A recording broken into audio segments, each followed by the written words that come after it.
Hola amigos y amigas, ¿cómo están? Bienvenidos nuevamente a este gran espacio de la radio hoy y de televisión, por supuesto, porque hoy día tenemos a un gran invitado. Tenemos aquí presente a Francisco Vidal, quien es un académico y gran político chileno que hoy día vamos a hablar de contingencia. Sin duda, bienvenido Francisco por estar en este espacio y por tu tiempo también para poder conversar qué es lo que está pasando en este escenario nacional. Primero que todo te quiero preguntar, durante los últimos años Chile se ha caracterizado por una marcada polarización de fuerzas políticas, que derivó en una correlación de fuerzas relativamente estables y conocidas. Sin embargo, en los últimos años hemos asistido a una especie de suprafragmentación de partidos, que han venido a romper los equilibrios tradicionales de las alianzas de izquierda y derecha. ¿Por qué cree que ha sucedido esto? ¿Es un fenómeno derivado del llamado estallido social o tiene otras raíces sociales más profundas? A ver, la fragmentación del sistema político deriva de una legislación bien inspirada del año 2015 de la presidenta Bachelet, pero que tuvo normas que al final la perjudicaron. Lo que hace Bachelet el 2015 es una aspiración de la concertación desde los 80, que era cambiar el sistema binominal electoral. Y lo transforma en un sistema proporcional corregido que es el que siempre tuvo Chile hasta la dictadura. Sin embargo, esa norma nueva generó una situación que termina en la fragmentación. Hoy día, entre partidos formales y partidos en formación, llegamos a 26. Eso es completamente una locura. Fíjate que un teórico político de los más famosos del mundo, italiano, Giovanni Sartori, cuando describe los sistemas políticos, te habla del sistema de dos partidos, de tres partidos, y conceptúa el pluralismo abierto hasta siete partidos. Hasta siete partidos. Hoy día tenemos 26. O sea, nos pasamos 34 pueblos en esto. Y esto dice relación con que, si bien la legislación actual establece que todo partido político en una elección nacional de diputados que no alcance el 5% de los votos a nivel nacional está fuera de la ley, se abrió una puertecita en que ese mismo partido que no cumple el 5% de los votos, pero si logró elegir cuatro parlamentarios entre los diputados electos más los senadores que no van a la reelección inmediata, sigue vigente. Eso es lo que tenemos hoy día, esa es la causa de la fragmentación. Porque quiero decirte, Pierina, que en la última elección de diputados hace 3 años, se presentaron 27 partidos políticos, legalmente. De esos 27, 12 no cumplieron ni el 5% ni eligieron cuatro parlamentarios. Esos partidos están fuera del sistema. Me quedan 15, pero de los 15, 9 no cumplieron el 5%, pero sí eligieron cuatro parlamentarios. Y solo 6 cumplieron el 5% y eligieron más de cuatro parlamentarios. Entonces, lo que acaba de pasar ayer en el Senado es un enorme avance, porque por una mayoría importante, RN, UDI, socialistas y PPD juntaron los votos para iniciar la reforma a esta situación. Y la reforma es muy simple, tiene básicamente dos artículos. Uno, partido que no alcanza el 5% de los votos no tiene representación en el Parlamento. Salvo que si no alcanza el 5 y elige 8 parlamentarios, sí tiene representación en el Parlamento. Okay. Si yo Francisco, aplicara esto que se aprobó ayer en el Senado, falta la Cámara de Diputados, donde hay más resistencia, bueno, tendríamos 6, 7, 8 partidos en Chile. Al tener ese número de partidos, y si tú le agregas otras modificaciones, Pierina, hoy día Hay 29 parlamentarios, 29, 5 senadores y 24 diputados, que fueron elegidos en el partido A y hoy día están en el partido Z. En consecuencia, la segunda disposición de esta reforma es que el parlamentario elegido por el partido A, por los ciudadanos, y que se cambia al partido X, pierde el cargo. Correcto. Esas dos medidas, si avanzamos, te genera una gobernabilidad mucho más razonable. Porque te quiero decir que si esto no se modifica, el próximo gobierno, sea quien sea, no va a poder gobernar. Lo lamentable en esta disposición que se aprobó en el Senado es que hay un artículo transitorio. Y ese artículo transitorio dice que en esta vuelta, en la elección de noviembre, los partidos bajan su umbral necesario del 5 al 4 y mantienen los 4 diputados. Es decir, mi impresión es que la gente, los liderazgos nacionales no se han dado cuenta, las candidaturas presidenciales, todas, no se han dado cuenta que si no hay esta reforma y si no se cambia este artículo gradual, quien gane la moneda el próximo año va a tener 15, 16, 17 partidos en el Parlamento. Francisco. Ahora, segunda pregunta que me hiciste, sí. La polarización. Bueno, efectivamente existe. Yo creo que el estallido social fue un momento cúlmine de esa polarización. Vinieron los dos procesos constitucionales con resultados negativos, pero te voy a dar un dato de hoy día que demuestra esa polarización. Fíjate en las primarias de la izquierda. La intención de voto de Winter y de Jara, sumados, que es la izquierda, sumados superan a la centroizquierda con todas. Y al otro lado, si tú sumas la intención de voto de Kast y Kaiser, la derecha, suman más que la candidata de la centro derecha.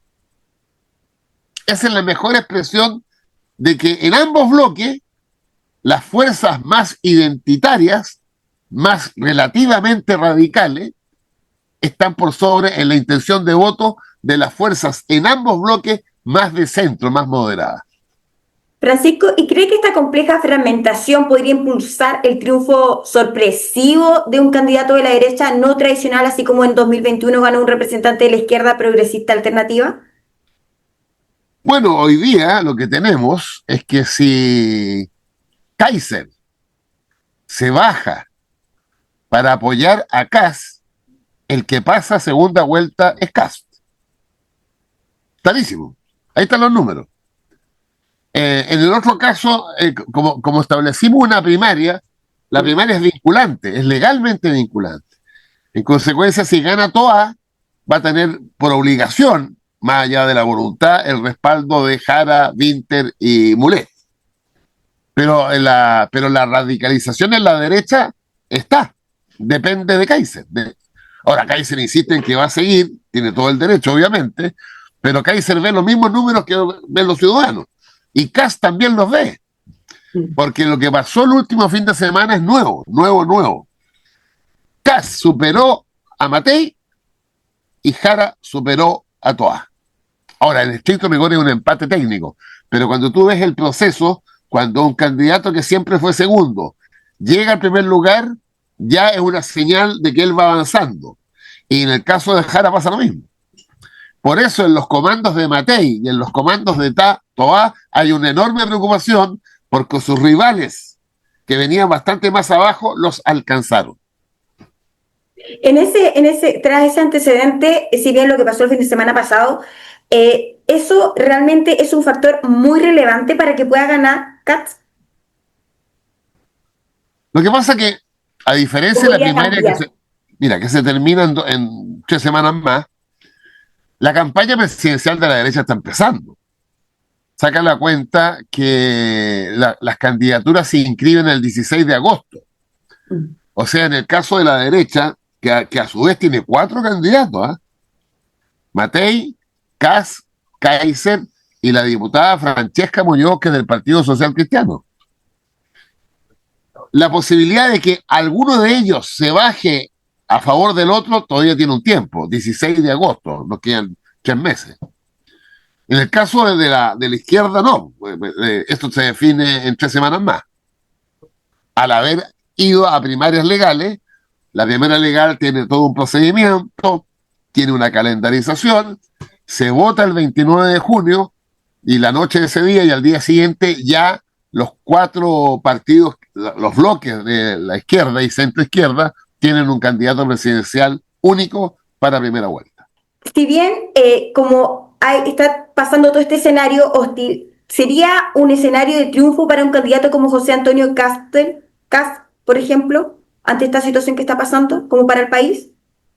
No, lo que pasa es que la afirmación en respaldo ciudadano de Kast tiene que ver que ha sido 2 veces candidato, que sacó una muy buena votación en primera vuelta la vez anterior, 28%, que posteriormente recibió el apoyo de toda la derecha, llegó al 44%, pero el candidato Kast, en mi opinión, tiene una estrategia muy eficiente, porque a la derecha de Kast le surgió alguien más a la derecha, Kaiser.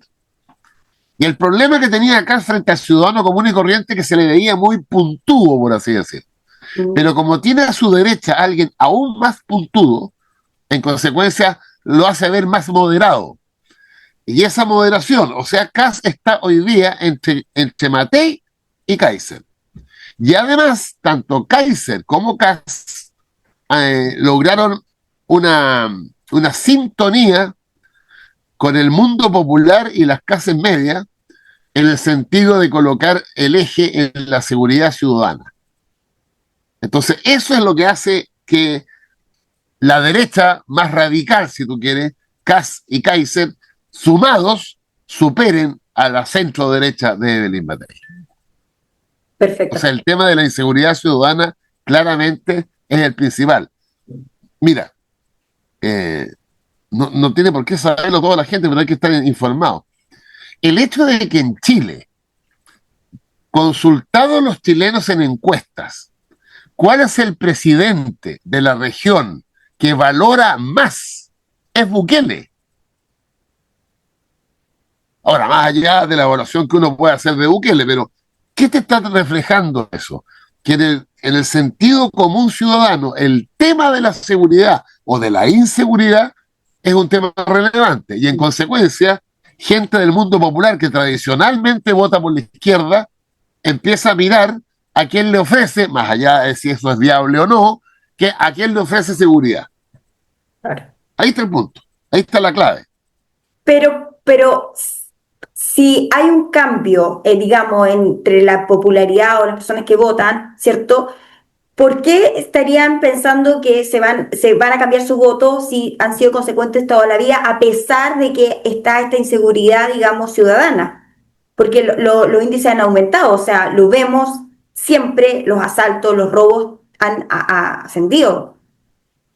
Claro, lo que ¿Qué pasa es que pasa en el hay país? dos, ¿Por qué no hay un sí, cambio ahí en ese es que hay aspecto? dos fenómenos ahí. Que ha crecido el tema de la delincuencia es evidente. Ahora, nosotros llegamos a la exageración. El otro día escuchaba al director de Paz Ciudadana del Mercurio, Johnson, sostener que estaba impresionado, porque desde el punto de vista de las encuestas, los chilenos se sienten los habitantes del planeta más atemorizados del mundo. Bueno, eso es una locura, porque tú que comprenderás que si en Santiago estamos más atemorizados por la delincuencia que en Kiev, que les llegan drones cada 5 minutos, quiere decir que es un fenómeno curioso el que nos pasa.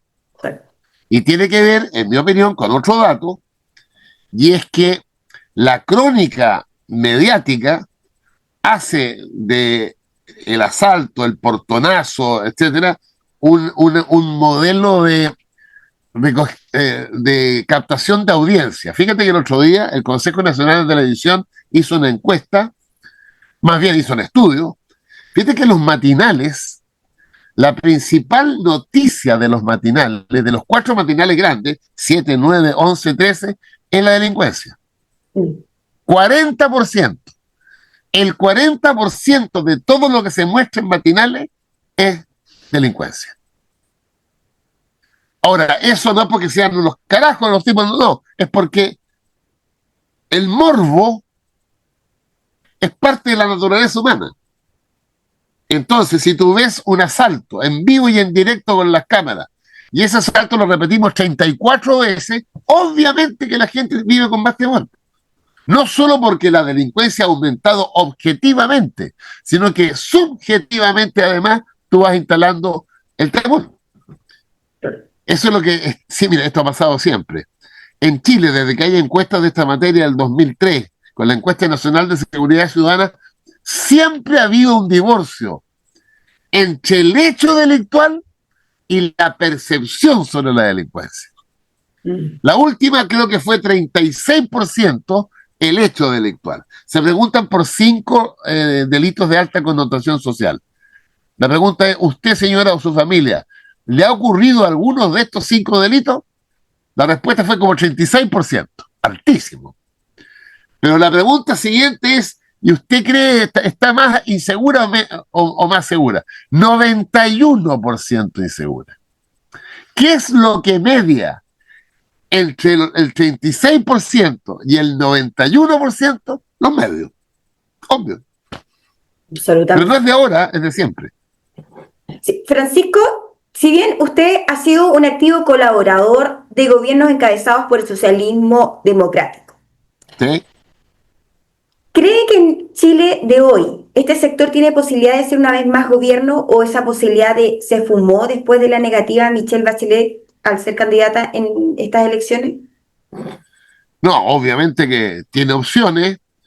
Ahora, el ciclo de opinión pública está más cargado a la derecha. Eso se demuestra que si tú sumas la intención de voto de los 4 candidatos de derecha, siempre superan la intención de voto de los 4 candidatos de izquierda. Sin embargo, estamos a 6 meses de la elección. Entonces, desde el momento en que el ganador o la ganadora de la primaria oficialista se instala, esa persona, cualquiera sea, va a recibir inmediatamente el 20, 25, 30, 35, hasta 39% hay en algunos números. Y eso te hace pasar inmediatamente a la segunda vuelta.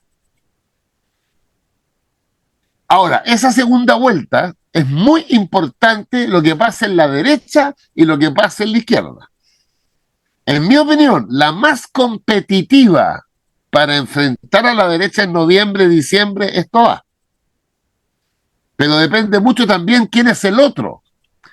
Porque si en el otro lado, por ejemplo, gana Matei, o sea, pasa a segunda vuelta Matei, como son la centro derecha y la centro izquierda, ahí está más difuso, en mi opinión, con predominancia de la centro derecha. Pero si pasa segunda vuelta, Toa, la centro izquierda, con Kass o Kaiser, la derecha, ahí se puede repetir lo que pasó hace 3 años, donde hubo mucho voto independiente que votó por Boric como el mal menor para que no llegara Kast. Sobre todo que no llegara Kast con el programa de Kast en ese minuto, que decía que había que salirse de Naciones Unidas, que había que eliminar el Ministerio de la Mujer, que había que eliminar el Instituto Nacional de Derechos Humanos, que había que derogar el aborto en 3 causales. Hasta ahí llego. Eso generó en los jóvenes y sobre todo en las mujeres un traspaso de votos fundamental. Fíjate que en mujeres, Boric en segunda vuelta sacó casi el 70%. En promedio sacó el 55%, hombres y mujeres. Pero en mujeres jóvenes, más del 70%. Ahora, entonces depende mucho de quién sea finalmente el candidato de derecha que pase a segunda vuelta. Ahora, viendo el panorama actual, ¿cree usted que pueda pasar este escenario? No, bueno, claro, que depende de lo que ocurra de aquí a ver. La primaria de la izquierda está en veremos. Porque los resultados, hoy por hoy, si tú lo proyectas a 3 semanas más, van a ser bien estrechos. Entre Toá y Jara. Si gana Jara, evidentemente que se fortalece la derecha, en cualquiera de sus versiones, pero particularmente con Evelyn Matei. Pero si gana Kass, pasa segunda vuelta. Una segunda vuelta Jara Kast es inédita, porque ahí el país se polariza al 1000%. Pero Y, todo eso depende. Mira, si lo bueno mirado hacia adelante, que por lo menos la izquierda va a tener candidato o candidata único en 3 semanas más. Y eso, ojo, y eso también mueve la aguja en las campañas de derecha, porque es distinto enfrentarse a Toac que enfrentarse a Jara desde la derecha. claro, tal cual.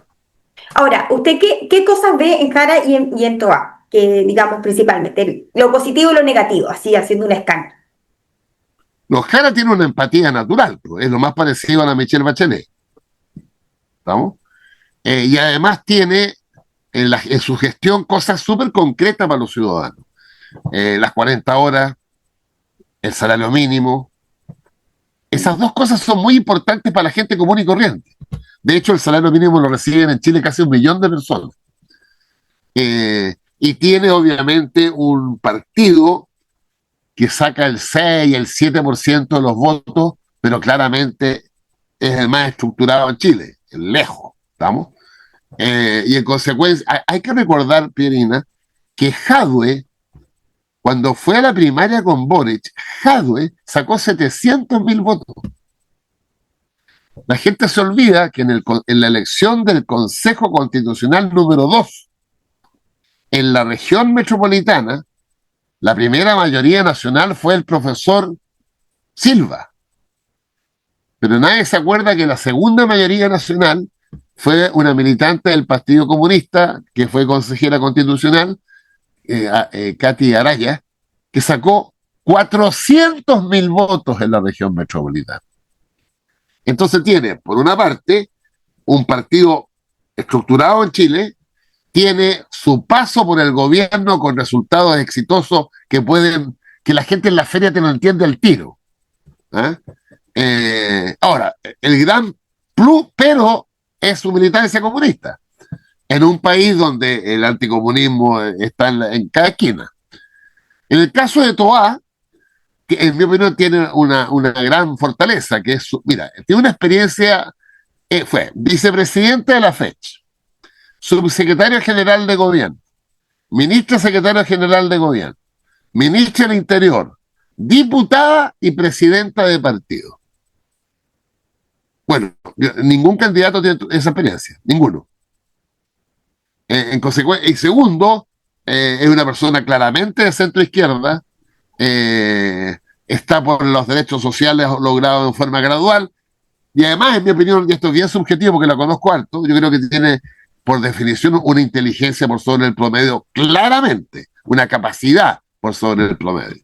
Así que esa es la fortaleza. Ahora, la debilidad es haber sido ministra del Interior de un gobierno que tiene entre el 30 y el 35% de apoyo, además ministra del Interior en un tema que si ella bien avanzó como nadie, con más de 60 leyes, y además aumento el presupuesto de Carabineros y la PDI, desde el punto de vista del ciudadano común y corriente que está en la esquina, se asocia todo a inseguridad.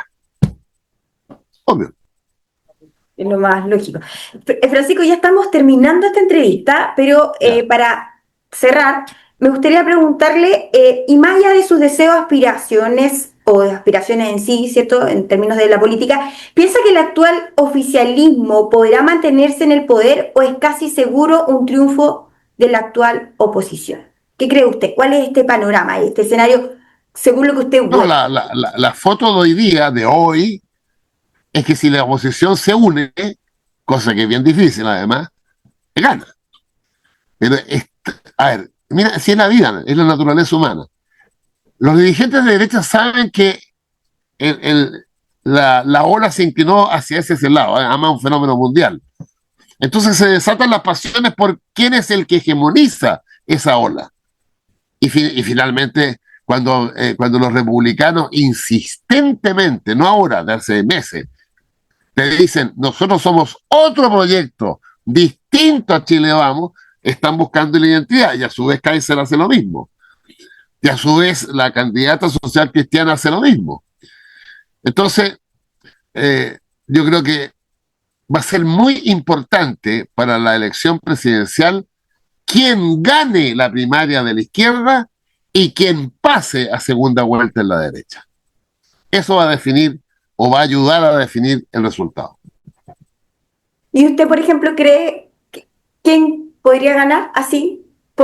Digamos, hablando en número, No, yo creo que los según el números no. Lo que estrato de pasa la es que población. la mejor candidata de la izquierda para enfrentar a cualquier candidato de derecha es Toa, en mi opinión. Ya, Y la derecha, el mejor candidato de cualquiera de derecha para enfrentar es Jara, obvio. claro.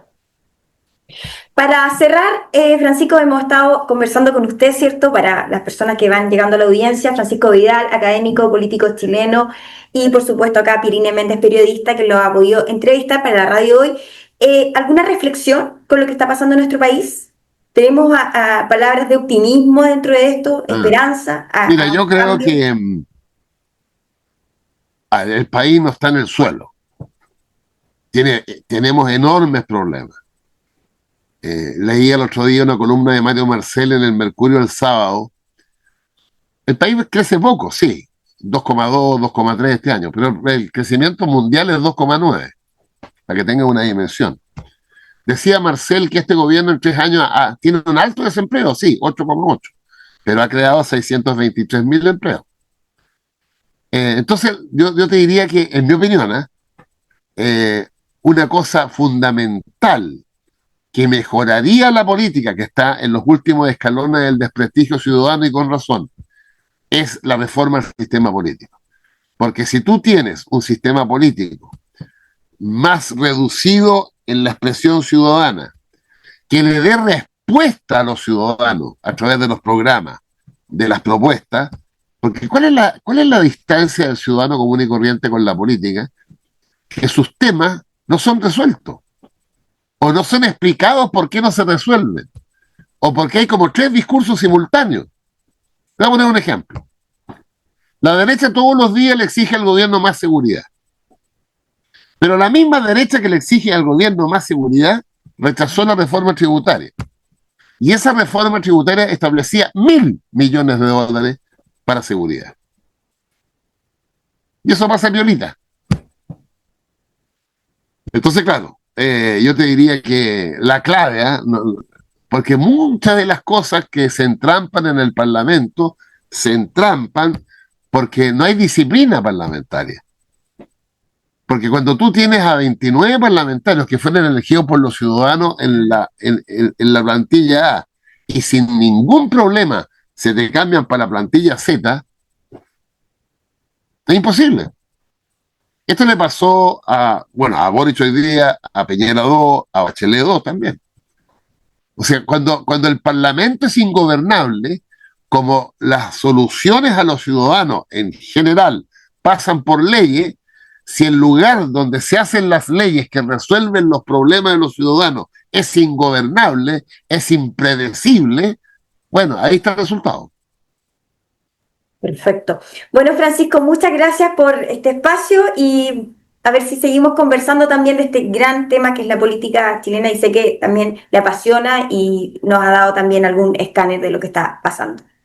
Listo, Pierina, muchas gracias. Bueno, nos vemos. Chao, Que gracias. estés bien, chao. Gracias.